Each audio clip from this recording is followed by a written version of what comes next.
एक लॉयर एक औरत को मर्डर के चार्जेस से प्रोटेक्ट कर रहा है। इस मर्डर मिस्ट्री में कुछ ऐसी सिचुएशन आती है जिससे सब कुछ वो डाउट करता है।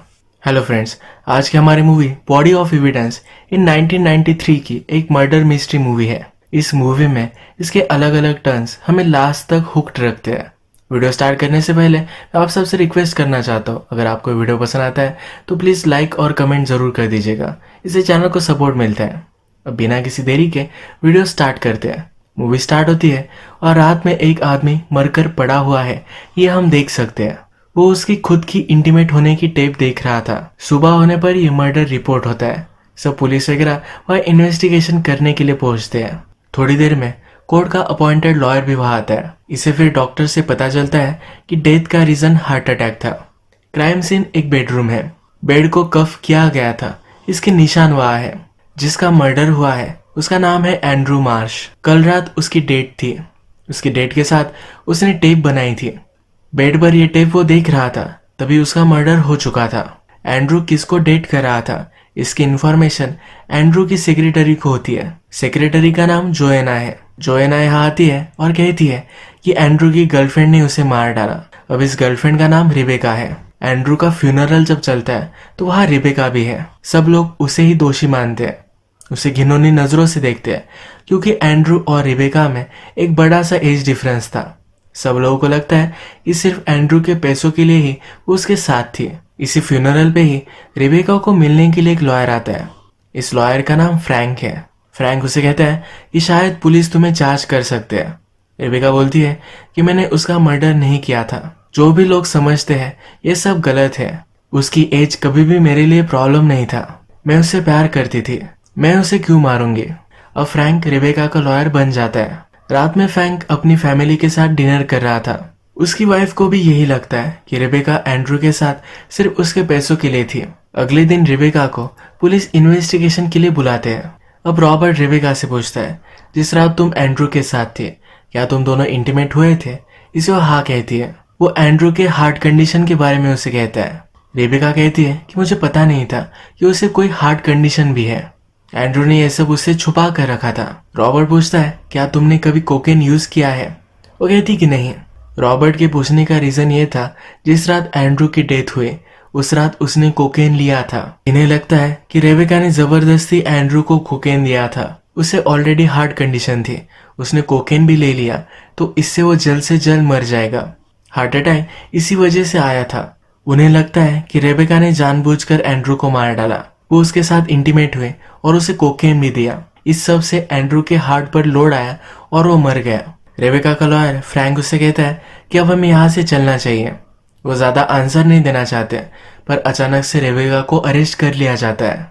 फ्रैंक रॉबर्ट से पूछता है कि ये तुम क्या कर रहे हो? रॉबर्ट कहता है कि ये केस स्ट्रांग है। रेबेका के पास एक बड़ा सा मोटिव था। मरने से पहले एंड्रू ने अपनी विल चेंज की थी। अकॉर्डिंग टू दैट, एंड्रू के मर जाने के बाद $8 मिलियन रेबेका को मिलने वाले हैं। इसके बारे में फ्रैंक को पता नहीं था। थोड़ी देर में फ्रैंक रिबेका की बेल करा लेता है। उसे कहता है, तुम्हारे पास एक अच्छा मोटिव था, इसी वजह से केस स्ट्रांग हो चुका है। रिबेका को इस बारे में कोई भी क्लू नहीं है। वो पूछती है कि ये क्या था। फ्रैंक सरप्राइज्ड होता है और फिर कहता है कि एंड्रू के विल के अकॉर्डिंग तुम्हें $8 मिलियन मिलने वाले हैं। वो फिर से कहती है कि मैंने उसे नहीं मारा, उसे तो विल के बारे में पता ही नहीं था। फ्रैंक कहता है कि अब रॉबर्ट तुम्हारे अगेंस्ट तुम्हारे कैरेक्टर पर सवाल उठाएगा। रिबेका कहती है कि हम जो भी कर रहे थे, एक दूसरे से प्यार करते थे, इसीलिए कर रहे थे। रिबेका और एंड्रू हैंडकफ्स लगाकर इंटीमेट हो रहे थे। रिबेका कहती है कि मैंने किसी भी चीज के लिए उसे कभी भी फोर्स नहीं किया था। जो वो चाहता था वही हम हमेशा करते थे। नेक्स्ट सीन में हम देख सकते हैं कि रॉबर्ट फ्रैंक के ऑफिस में उसे मीटिंग करने के लिए आया हुआ है। यहाँ पर एंड्रू की सेक्रेटरी जोएना भी प्रेजेंट है। जोएना फ्रैंक से कहती है, यह सब हमेशा रिबेका का प्लान था। उसने खुद बहुत बार रिबेका को ड्रग्स करते हुए देखा है। जोएना एक बड़ी सी विटनेस बन सकती है। तो यह सब सुनकर फ्रैंक बहुत ही चिढ़ जाता है। वो डायरेक्टली रिबेका के पास आता है। उसे कहता है कि तुम्हें मुझे सब कुछ सच सच बता देना चाहिए था। अब पुलिस के पास एविडेंस है। जोएना टेस्टिमोनी भी देगी। रिबेका उसे शांत कर एक जगह पर लेकर आती है। एक शॉप है जहां पर सब नेचुरल मेडिसिन मिलते हैं। वो एक मेडिसिन उसे दिखाती है जो एक्चुअल में कोकेन की तरह ही दिखती है। वो कहती है कि मुझे क्रैम्प्स की बीमारी है, इसलिए मैं हमेशा ये मेडिसिन लेती रहती हूँ। फ्रैंक को सच पता चल चुका है तो वो भी चैन की सांस लेता है। इसी शॉप में एक्यूपंक्चर की थेरेपी भी चलती है। ये थेरेपी रेबेका कर रही थी तो फ्रैंक उसे नोटिस करता है, उसे घर ड्रॉप करने के लिए भी आता है। जाते जाते कहता है, ये केस जीतने के लिए मैं जान लगा दूंगा। इसके बाद डायरेक्टली हमें कोर्ट की हियरिंग दिखाई जाती है। जूरी के सामने रॉबर्ट कहता है कि रेबेका बहुत ही घटिया औरत है। इसने एक बूढ़ा आदमी देखा, उसका बैंक बैलेंस देखा तो सब चीजें कैलकुलेट कर कर उसे टारगेट किया। उसने उसे मार डाला, अब उसके सब पैसे उसे मिलने वाले हैं। उसके बाद फ्रैंक जूरी से कहता है जिस तरह से केस लग रही है उस तरह से नहीं है। लोग किसी चीज को देखते हैं और उसके बारे में ओपिनियन क्रिएट करते हैं। सब जूरी को वो इस केस को ऑब्जेक्टिवली देखने के लिए कहता है। इसके बाद फॉरेंसिक के डॉक्टर को बुलवाया जाता है। रॉबर्ट उनसे पूछता है कि एंड्रू की डेथ किस तरीके से हुई थी। डॉक्टर कहते हैं कि कोकेन की वजह से हुआ था, पर उन्होंने खुद ये नहीं लिए थे। उनके पास एक नेजल स्प्रे था जिसमें वो मेडिसिन रखते थे। इसमें कोकेन डाल दी गई थी और उसी वजह से उनकी डेथ हो गई। ऑलरेडी उन्हें हार्ट कंडीशन थी और इसमें कोकेन ये डेडली कॉम्बिनेशन बन गया। डॉक्टर कहते हैं कि जब एंड्रू की डेथ हुई तब उसके हाथ में हथकड़ियां थी। इसमें फ्रैंक ऑब्जेक्शन लेता है। वो कहता है कि एंड्रू के हाथ पर मार्क्स थे, ये मार्क्स पहले की भी हो सकते हैं। इसके बाद फॉरेंसिक डॉक्टर वहां से चले जाते हैं। इसके बाद कोर्ट में एंड्रू के पर्सनल डॉक्टर को बुलाया जाता है। रॉबर्ट इस डॉक्टर से एक इंसिडेंट के बारे में पूछता है। एक बार एंड्रू ने ट्राई करने के लिए कोकेन लिया था, उस वक्त उसे बहुत तकलीफ हुई थी, ये मरते मरते बचा था। ये सब चीज डॉक्टर कोर्ट को बताते हैं। रॉबर्ट यह इंस्टैब्लिश करता है अगर कोकेन एंड्रू के लिए इतना खतरनाक था तो कभी भी अपनी लाइफ में फिर से लेने का वो नहीं सोचेगा। वो सबको बताता है कि जबरदस्ती उसे कोकेन दिया गया और उसकी डेथ हो गई। इसके बाद कोर्ट में जोएना को बुलाया जाता है। रॉबर्ट उससे क्वेश्चन पूछता है तो जोएना कहती है कि एंड्रू मरने से पहले वरीड था। जिस तरीके से उसकी और रेबेका की रिलेशनशिप चल रही है, इसका स्ट्रेस उसे आ रहा था। वो जब इंटीमेट होते थे तो एक दूसरे के साथ गेम्स खेलते थे, इससे एंड्रू के हार्ट पर लोड आता था। इसके बाद फिर जोएना से फ्रैंक क्वेश्चन पूछता है। वो फिर पूछता है कि तुम्हारी और एंड्रू की रिलेशनशिप किस तरह की थी। जोएना कहती है हमारी प्रोफेशनल रिलेशनशिप थी, पर वो 6 साल से उसके साथ काम करती थी तो कभी कभी ये बात करते थे। फ्रैंक फिर कहता है कि रेबेका एक नई सिटी में जाने वाली थी, एक दूसरे से प्यार करते थे तो शायद इस बात का उसे स्ट्रेस आया था। फ्रैंक यहाँ प्रूव करना चाहता है काम का लोड, रेबेका के जाने का दुख, ये सब एंड्रू के लिए ज्यादा हो गया, इसी वजह से शायद उसे हार्ट अटैक आया। फ्रैंक के पास जोएना के खिलाफ कुछ रिपोर्ट्स है, ये कोर्ट में दिखाता है जिससे प्रूव होता है कि जोएना एक ड्रग एडिक्ट थी। वो जोएना से पूछता है कि क्या तुमने अपने बॉस को ये ड्रग सप्लाई किए थे। जोएना अब जो भी कहेगी ये इतना ज्यादा होल्ड नहीं करेगा। रेबेका के खिलाफ अब ज्यादा कुछ वो नहीं बोल सकती। आज की हियरिंग बहुत ही अच्छी गई। रेबेका और फ्रैंक फिर सेलिब्रेट करने के लिए आते हैं। फ्रैंक रेबेका से पूछता है कि जब तुम पहली बार एंड्रू से मिली थी तो तुम्हें वो अच्छा कैसे लगा था। रेबेका कहती है कि मैं पूरे रूम को देखती हूँ, वहां मुझे जो अच्छा लगता है उसे मैं चूज कर लेती हूँ। एंड्रू के साथ भी ऐसा ही हुआ था। फ्रैंक फिर रेबेका को इस रूम को देखने के लिए भी कहता है। वो सब आदमियों पर नजर डालती है। फ्रैंक उससे पूछता है कि तुम्हें कौन पसंद आया, पर वो उसे बताना नहीं चाहती। यहाँ पर हम देख सकते हैं एक दूसरे के साथ ये फ्लर्ट कर रहे थे। फ्रैंक रेबेका को घर छोड़ने के लिए आया। रेबेका डायरेक्टली उसे पूछ लेती है, कहती है क्या तुम सोच रहे हो कि अगर हम इंटीमेट हुए तो ये कैसा रहेगा। फ्रैंक कहता है कि मैं तुम्हारा लॉयर हूँ, ये गलत होगा। यहाँ से वो निकल गया पर गाड़ी उसने स्टार्ट नहीं की। वो रेबेका के घर को ही देखता रहा। उसने देखा तो रेबेका ने अपना डोर ओपन रखा है। अपना माइंड चेंज कर लिया और घर में वो पहुंच गया। इसके बाद ये करीब आकर इंटीमेट हो गए। रेबेका जिसके साथ भी इंटीमेट होती है तो उसके साथ गेम खेलती है। इसी तरीके से वो फ्रैंक के साथ भी खेलती है। इस वजह से फ्रैंक के बॉडी पर पूरे मार्क्स आ गए थे। ये वो अगले दिन शावर लेते हुए नोटिस करता है। उसकी वाइफ भी आसपास थी तो ये देखकर वो डर गया। अपने आप को उसने कवर कर लिया। इसके बाद फिर से हमें कोर्ट दिखाया जाता है। इसमें रॉबर्ट एंड्रू के डॉक्टर से ही अब बात कर रहा है। उसे पूछता है कि रेबेका और एंड्रू ये दोनों तुम्हारे पेशेंट हैं, या कभी रेबेका ने एंड्रू के बारे में तुमसे पूछा था। डॉक्टर कहते कि हाँ, एंड्रू अमीर था और हमारे सोशल पेजेस पे भी वो था। यहाँ पर वो कहना चाहता है कि रेबेका को एंड्रू के हार्ट कंडीशन के बारे में पता था। इसके बाद फ्रैंक डॉक्टर से क्वेश्चन पूछता है। वो पूछता है क्या कभी रिबेका के साथ तुम्हारी कुछ रिलेशनशिप थी। वो सबको कहता है कि रिबेका और डॉक्टर एक दूसरे को डेट कर रहे थे। जब रिबेका ने डॉक्टर से ब्रेकअप किया तो वो बहुत ही अपसेट हो चुका था। उसने उसे धमकी भी दी थी। उसने कहा था कि तुम्हारी लाइफ में डिस्ट्रॉय कर दूंगा।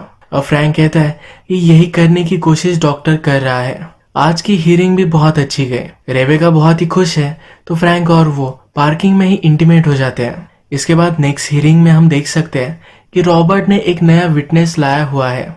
इस विटनेस के बारे में फ्रैंक को नहीं पता था, इससे वो ऑब्जेक्शन लेता है पर जज मानती नहीं। अब ये विटनेस टेस्टिमोनी दे सकता है। इस विटनेस का नाम जेफरी है।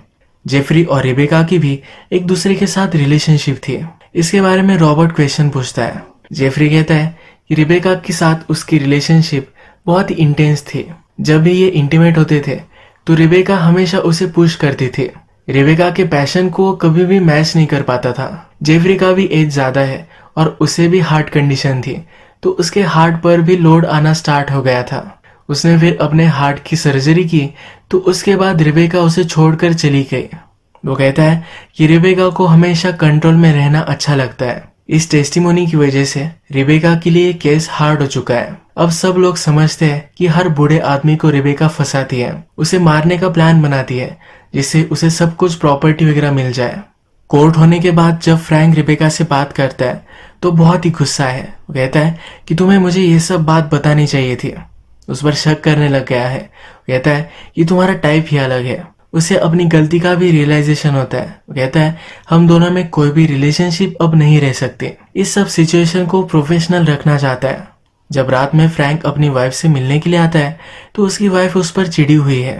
फ्रैंक उससे पूछता है कि क्या हुआ, तो कहती है कि लोग बातें करने लग गए हैं। ये टाउन स्मॉल है और रिबेका के घर के सामने हमेशा फ्रैंक की गाड़ी दिखती है। आज रिबेका का फ्रैंक के लिए कॉल भी आया था। इससे फ्रैंक की वाइफ को शक चला गया है और उस पर वो नाराज है। फ्रैंक के बॉडी पर जो मार्क्स थे ये भी उसने देख लिए थे।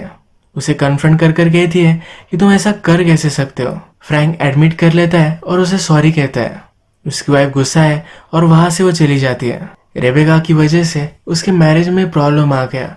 उससे वो बहुत गुस्सा है। वो गुस्से गुस्से में ही रेबेका के घर आता है। कहता है तुमने मेरी वाइफ को बोला क्या, तुम अपने आप को समझती क्या हो। रेबेका कहती है कि तुम गुस्से में चले गए थे, क्या तुम अभी भी मेरे साथ काम करना चाहते हो या नहीं, ये पूछने के लिए मैंने कॉल किया था। फ्रैंक उस पर अभी भी बिलीव नहीं करता। वो जा रहा था पर रिबेका उसे टीज करने लग जाती है। ये दोनों फिर इंटीमेट होते हैं। इंटीमेट होते वक्त रिबेका फ्रैंक के हाथ हथकड़ियों से बांधने वाली थी पर फ्रैंक ने ऐसा नहीं होने दिया। इस बार रिबेका के ही हाथ उसने बांध दिए। इसके बाद नेक्स्ट सीन में हम देखते हैं कि फ्रैंक का कली सब एविडेंस को जांच रहा था। इसमें उन्हें एक वीडियो टेप मिली जिसमें दिख रहा है कि जोएना के साथ एंड्रू इंटीमेट हो रहा है। जोएना ने कहा था कि एंड्रू और उसकी रिलेशनशिप स्ट्रिक्टली प्रोफेशनल है। इसके बाद ये प्रूव हो सकता है कि जोएना के पास भी एक मोटिव था। अगली हियरिंग में फ्रैंक जोएना से क्वेश्चन पूछता है, इतने साल तुमने एंड्रू के लिए काम किया था, उसने अपनी विल में $250K तुम्हारे नाम किए थे। जब रेबेका से वो मिला तो उसने विल चेंज कर दी। इस सब से तुम्हें किस तरह से फील हो रहा था। जोएना कहती है कि इससे मुझे ज्यादा कुछ फर्क नहीं पड़ा।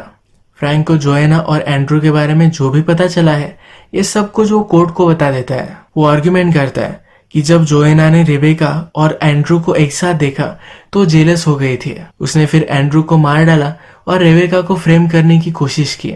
जोएना ऑलरेडी ड्रग एडिक्ट थी, तब उस पर और भी ज्यादा शक जाता है। अब फिर से इनके केस जीतने के चांसेस बढ़ गए हैं। रेबेका फ्रैंक से कहती है कि मुझे तुम टेस्टिमोनी देने दो, मैं सब कुछ क्लियर कर सकती हूँ। फ्रैंक कहता है कि इसकी जरूरत नहीं पड़ेगी।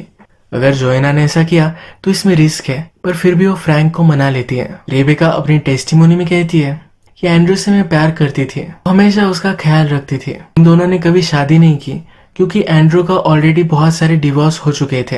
रेबेका कहती है कि जो भी चीजें हम बेड में करते थे ये एंड्रू को अच्छी लगती थी, इसीलिए हम करते थे। वो खुद ये सब चाहता था। जिस रात एंड्रू की डेथ हुई थी उस रात के बारे में बताती है। कहती है कि मैं उसके घर आई, हम इंटीमेट हुए और उसके बाद वो चली गई। अगले दिन उसे पता चला कि एंड्रू की डेथ हो चुकी है। एंड्रू की विल के बारे में तो उसे पता ही नहीं था। इस पर रॉबर्ट ऑब्जेक्शन लेता है। कहता है कि तुम एंड्रू के डॉक्टर के पास ही जाती थी, तुम्हारा एंड्रू और डॉक्टर इन दोनों के साथ अफेयर था।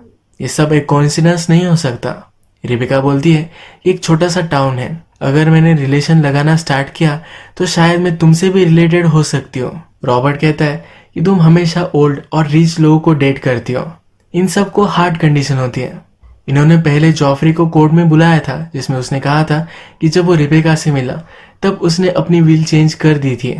इसके डिफेंस में रेबेका कहती है कि मुझे स्ट्रांग और कॉन्फिडेंट मैन पसंद है, मुझे ऐसा कोई अच्छा लगता है जो एक्सपेरिमेंट करने के लिए रेडी हो। जनरली ओल्ड मैन ये सब क्राइटेरिया कंप्लीट करते हैं, इसी वजह से उन्हें डेट करती है। रॉबर्ट कहता है जब तुम्हें जॉफरी के हार्ट कंडीशन के बारे में पता चला तो तुमने उसे छोड़ क्यों दिया। रेबेका बोलती है कि वो मुझ पर चीट कर रहा था, एक्चुअल में जॉफरी गे है, ये भी वो कोर्ट को बताती है। इस कोर्ट रूम में जॉफरी भी था, वो ह्यूमिलिएटेड होकर वहां से चला जाता है। रेबेका पर जो भी आरोप लगाए जा रहे थे ये सब अब उसने क्लियर कर दिए हैं। जूरी फिर डिसीजन लेती है, रेबेका इनोसेंट है। केस जीतने के बाद रेबेका बहुत खुश है, अब ये केस खत्म हो चुकी है। तो रेबेका फ्रैंक के पास आती है, कहती है तुमने बहुत अच्छा काम किया, तुमने तो मुझे भी बिलीव करवा दिया कि मैं मर्डरर नहीं हूँ।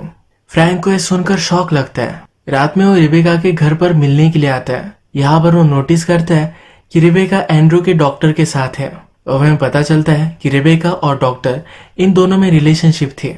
इनका हमेशा से प्लान था कि एक बूढ़े अमीर लोगों को ये फंसाएंगे और मरने के बाद उसकी सब प्रॉपर्टी वो ले लेंगे। डॉक्टर के पास तो सब लोगों के रिकॉर्ड रहते थे, तो इसी वजह से उसने रेबेका को एंड्रू और जॉफरी के बारे में बताया था। जब रेबेका और डॉक्टर बात कर रहे थे तभी फ्रैंक वहां आ गया। उसने सब कुछ फिगर आउट कर लिया है, तो कहता है कि जो ड्रग्स तुम्हें मिले थे ये भी शायद डॉक्टर ने ही सप्लाई किए होंगे। कोर्ट में भी एक दूसरे के खिलाफ तुम रहे जिससे किसी को भी शक ना जाए। ये सब प्लान फिगर आउट कर फ्रैंक बहुत ही इम्प्रेस्ड है। रेबेका फ्रैंक को भी उल्लू बना रही थी। डॉक्टर को फ्रैंक और रेबेका के बारे में नहीं पता था और उसे रियलाइज होता है कि रेबेका सिर्फ उसे यूज कर रही थी। ये सब जानकर वो डिस्टर्ब हो जाता है, रेबेका से मार डालना चाहता है। रेबेका को मार रहा था तो फ्रैंक और उसमें फाइट होती है। फाइनली रेबेका पर गोली चलाकर वो उसे मार ही डालता है। बाद में सब पुलिस वगैरह आते हैं और डॉक्टर को अरेस्ट करते हैं। यहाँ पर रॉबर्ट भी है। रॉबर्ट फ्रैंक से कहता है कि आखिर जस्टिस हो ही गया। इसी तरीके से मूवी एंड हो जाती है। अगर आपको ये वीडियो अच्छा लगा तो प्लीज इस वीडियो को लाइक कर दीजिएगा। मैं बहुत सारी मूवीज लेकर आते रहता हूँ, तो प्लीज इस चैनल को सब्सक्राइब कर दीजिए और बेल नोटिफिकेशन आइकॉन दबाना मत भूलिएगा। हम फिर से मिलेंगे और एक नई मूवी के साथ, तब तक के लिए थैंक यू और आप अपने आप का ख्याल रखिए।